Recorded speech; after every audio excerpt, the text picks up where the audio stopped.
Mr. Chairman, this bill we're considering today, this section is part of an agenda that represents the latest attack in the war on work. And if you don't believe this is a war on work, look at the jobs figures. We saw jobs reports come out last week. They're far short of the Democrats' own projections of what of the jobs that should have been created coming out of this pandemic. If you don't believe it's a war on work, talk to every business owner in my district who cannot fill their open positions. Yet, while this is happening, Democrats are still ramming through this trillions of dollars tax and spend agenda that will continue to kill jobs and is ushering in a new era of government dependency. Coming out of this pandemic, more government checks, higher taxes are the last things that American families and our local business needs. And by the way, look at this. That's the part of this bill we've received so far just in the last few days. As has been mentioned before, no one's read this, but this isn't the whole bill. Guess what's not in here yet? How this will be paid for. We don't even know yet how this bill will be paid for. We think it's going to be every American worker having dollars taken out of their paycheck to pay for this, but we don't even know that yet.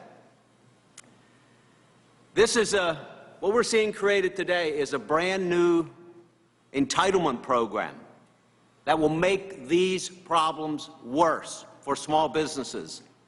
And we do know in this bill that this program has very limited connection to work.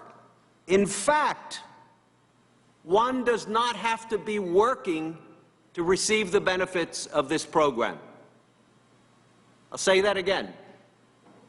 You don't even have to be working to receive the benefits of this program. It says it right on page 16. If the individual does not have or no longer has an employer. If we're going to do this program, my colleagues across the aisle, at least connect it to work. That's what my amendment would do. This amendment would strengthen the program's connection to work by requiring that the individual applying for benefits must have wages or self-employment income in the 30-day period prior to applying for the benefits, or must have been employed at least 4 of the 5 most recent calendar quarters. We, by the way, looked at state-paid leaves. There are a few states that have paid leave bills in place. Every single one of those states that have a paid leave program were reasonable enough to implement policies that at least require workers to be employed 30 days prior.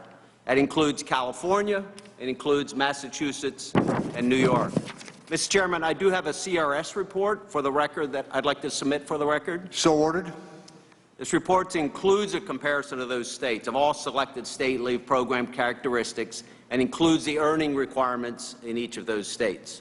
This bill has no such similar provision, and I'm asking my colleagues across the aisle to be reasonable, use common sense, to put in place a policy adopted by every state that already runs paid leave to strengthen the connection to work. Permanent, new welfare without work entitlement programs foster greater dependence on government and reduces the focus on work and on personal responsibility.